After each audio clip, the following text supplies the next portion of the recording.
Hello students, তোমাদের সকলকে স্বাগত। আজকে তোমাদের ফার্স্ট ইউনিট টেস্ট 2026-এর ক্লাস 10-এর রায় ও মার্টিন প্রশ্ন বিচিত্রার ভৌত বিজ্ঞানের মডেল সেট 1 করে দেখাবো। তো চলো শুরু করা যাক। তার আগে বলে দিই, তোমরা যদি চ্যানেলে নতুন হয়ে থাকো তাহলে চ্যানেলটিকে অবশ্যই সাবস্ক্রাইব করে দিবে।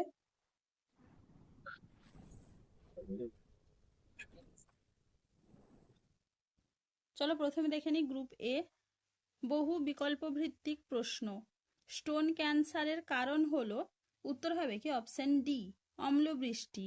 পরের প্রশ্ন কি আছে, calorie into mole to the power -1 into degree Celsius -1 এককে আদর্শ গ্যাস ধ্রুবকের মান, অপশন এ 1.98। চলো এবার পরের প্রশ্ন কি আছে, মোটর গাড়িতে ব্যবহৃত রিয়ার ভিউ মিররটি হলো একটি উত্তল দর্পণ। উত্তর হবে কি অপশন বি। পরের প্রশ্ন কি আছে, কোনো মাধ্যমের পরম প্রতিসরাঙ্ক প্রদত্ত কোন বর্ণের আলোর জন্য সর্বাধিক হবে? উত্তর হবে কি অপশন বি, বেগুনি। পরের প্রশ্নের উত্তরটা হবে কি অপশন ডি। এর পরের প্রশ্নের উত্তর হবে অপশন সি। পরের প্রশ্নে কি আছে, প্রদত্ত কোন যৌগটিতে সমযোজী ত্রিবন্ধন বর্তমান? উত্তর হবে কি অপশন সি, N2। চলো এবারে দেখে নিই গ্রুপ বি, নিম্নলিখিত প্রশ্নগুলির উত্তর দাও।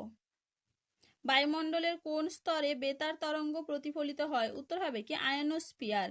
পরের প্রশ্ন কি আছে, ওজোন স্তরের ঘনত্ব কোন এককে পরিমাপ করা হয়? উত্তর হবে কি ডপসন ইউনিট এককে। পরের প্রশ্ন কি আছে, সিএনজি এর মূল উপাদান কি? উত্তর হবে কি মিথেন। পরের প্রশ্ন কি আছে, -27°C উষ্ণতাটি কেলভিন স্কেলে কত হবে? উত্তরটা তোমরা এখানে করা আছে।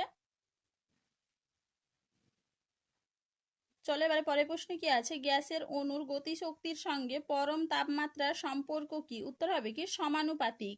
পরের প্রশ্ন কি আছে, অবতল দর্পণ কখন বস্তুর অসৎবিম্ব গঠন করবে? না, উত্তরটা তোমরা, অবতল দর্পণ তখনই বস্তুর অসৎবিম্ব গঠন করে যখন বস্তুকে দর্পণের মেরু এবং মুখ্য ফোকাসের মধ্যে রাখা হয়। চলো এবারে পরের প্রশ্ন কি আছে, সুস্থ ব্যক্তির ক্ষেত্রে দৃষ্টির নিকট বিন্দুর দূরত্ব কত? উত্তর হবে কি 25 সেন্টিমিটার। পরের প্রশ্ন কি আছে, আপতন কোণের মান কত হলে স্নেলের সূত্র প্রযোজ্য হয় না? উত্তর হবে কি 0 ডিগ্রি। পরের প্রশ্ন কি আছে, একটি প্রাকৃতিক বর্ণালীর উদাহরণ দাও? উত্তর হবে কি রামধনু। পরের প্রশ্ন কি আছে, পর্যায় সারণীর কোন গ্রুপে কঠিন, তরল ও গ্যাসীয় 3 অবস্থার মৌল পাওয়া যায়? উত্তর হবে কি গ্রুপ 17, হ্যালোজেন গোষ্ঠী। পরের প্রশ্ন কি আছে, বিবৃতিটি সত্য বা মিথ্যা লেখো। মূলত একটি সুস্থিত জালকাকার গঠন উৎপন্ন হওয়ার জন্যই আয়নীয় যৌগ গঠন করা সম্ভব নয়। এটা হবে কি সত্য। পরের প্রশ্ন কি আছে, I2। চলো এবারে দেখে নিই গ্রুপ সি, নিম্নলিখিত প্রশ্নগুলির উত্তর দাও। ওজোন স্তর বিভাজনে সিএফসি এর ভূমিকা সমীকরণ সহ লেখো। দেখে নাও উত্তরটা তোমরা এখান থেকে লিখবে, ভালো করে একটু দেখে নাও। এইটুকু। চলো এবারে পরের প্রশ্ন কি আছে, অপ্রচলিত শক্তিকে বিকল্প শক্তির উৎস হিসেবে ব্যবহার করা দরকার কেন? উত্তরটা তোমরা এখান থেকে এইটুকু লিখবে। এরপরে এই পাশে দেখে নাও, এখান থেকে এইটুকু ভালো করে একটু দেখে নাও।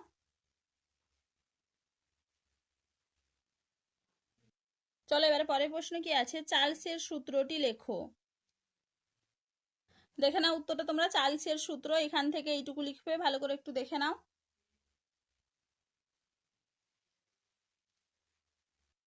পরের প্রশ্ন কি আছে, এর থেকে পরম শূন্য উষ্ণতার ধারণা কিভাবে পাওয়া যায়?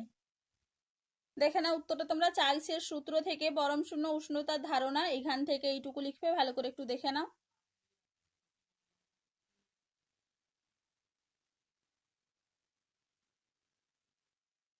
চলো এবারে পরের প্রশ্ন কি আছে, উত্তল লেন্সের সাহায্যে সৎ ও বিবর্ধিত প্রতিবিম্ব গঠনের পরিষ্কার চিত্র অঙ্কন করো। এক্ষেত্রে প্রতিবিম্বের অবস্থান কোথায় হবে? দেখে নাও, এখানে তোমরা বস্তু 2F ও F দূরত্বের মধ্যে যে চিত্রটা আছে এই চিত্রটা অঙ্কন করবে। এবারে নিচে দেখে নাও প্রতিবিম্বের অবস্থান ও বৈশিষ্ট্য, ভালো করে একটু দেখে নাও। দেখে নাও এখান থেকে এইটুকু লিখবে।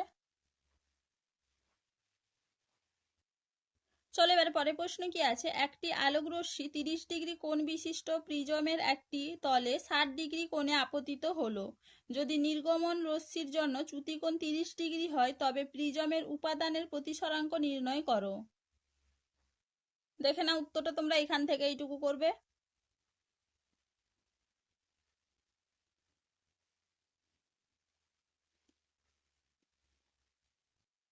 চলো এবারে পরের প্রশ্ন কি আছে, একটি মৌলের পারমাণবিক সংখ্যা 38, মৌলটির আধুনিক পর্যায় সারণীতে অবস্থান নির্ণয় করো। মৌলটির চিহ্ন এম ধরে তার ক্লোরাইডের সংকেত লেখো। দেখে নাও উত্তরটা তোমরা এখান থেকে লিখবে এইটুকু।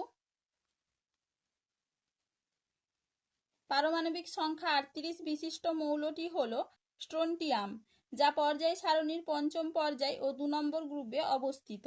মৌলটির চিহ্ন এম ধরে তার ক্লোরাইডের সংকেত হবে MCl2। ভালো করে একটু দেখে নাও।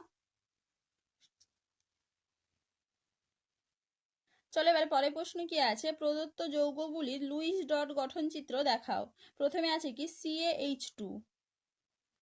দেখে নাও CaH2 লুইস ডট গঠন, এখান থেকে এইটুকু করবে। এরপরে কি আছে BF3। দেখে নাও উত্তর তোমরা BF3 লুইস ডট গঠন, এখান থেকে এইটুকু করবে। চলো এবারে পরের প্রশ্ন কি আছে, HCl যৌগটি সমযোজী প্রকৃতির হওয়ার সত্ত্বেও জলীয় দ্রবণে তড়িৎ পরিবহন করে কেন? দেখে নাও উত্তরটা তোমরা এখান থেকে এইটুকু লিখবে। ভালো করে একটু দেখে নাও। চলো এবারে পরের প্রশ্ন কি আছে, একটি মৌল X পারমাণবিক সংখ্যা 12 Y মৌলের সঙ্গে রাসায়নিক বন্ধনে আবদ্ধ হয়। Y এর পারমাণবিক সংখ্যা 7 হলে যৌগটির সংকেত ও প্রকৃতি নির্ণয় করো। যৌগটি হলো ম্যাগনেসিয়াম নাইট্রাইট এবং এর প্রকৃতি হলো ক্ষারীয় প্রকৃতির।